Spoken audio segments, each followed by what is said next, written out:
1963, 1972, 1981, 1990 va 2008-yillarda tug'ilganlar. Birliklar yoki o'nliklar, ya'ni liderlar, mening raqamdoshlarim. 2026-yilda bizning qarzlarimiz uziladi, karmalarimiz yopiladi. Hayotimizga imtihon uchun kirgan insonlar o'z-o'zidan g'oyib bo'ladi. 2026-yilda 10 raqamiga javobgar bo'lgan arkana, omad fortunasi bizni cho'qqiga yetaklaydi. Ya'ni sport sohasida bizni g'alabalar va oltin medallar kutadi. Ta'lim sohasida esa bizni xalqaro sertifikatlar va diplomlar kutadi.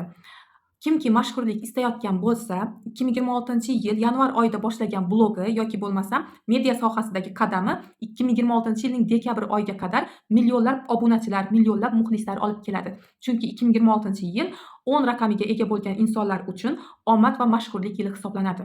Bir raqamiga javobgar bo'lgan arkana, mag, ya'ni sehrgar biz uchun mo'jizalar tayyorlaydi. Ya'ni bizga kutilmagan joydan omadlar keladi. Uzoq yillardan beri ochiqlayotgan savollarimizga javob olamiz. Uzoq yillardan beri kurashib kelayotgan surunkali kasalliklarimizdan 2026-yilda xalos bo'lishimiz mumkin. Masalan, kandidoz va gaymarit. Va eng muhimi, hayotimizga uchinchi shaxslar aralashuvi 2026-yilda sababsiz o'z-o'zidan to'xtaydi. Sababi biz yaqin o'tmishda bitta dekadaga ulg'aydik va shaxsiy chegaralarimizni himoya qilishni o'rgandik. Ushbu videoni shu yillarda tug'ilganlarga, ya'ni 10 raqami, 1 raqami egalariga, liderlarga jo'natib qo'ying.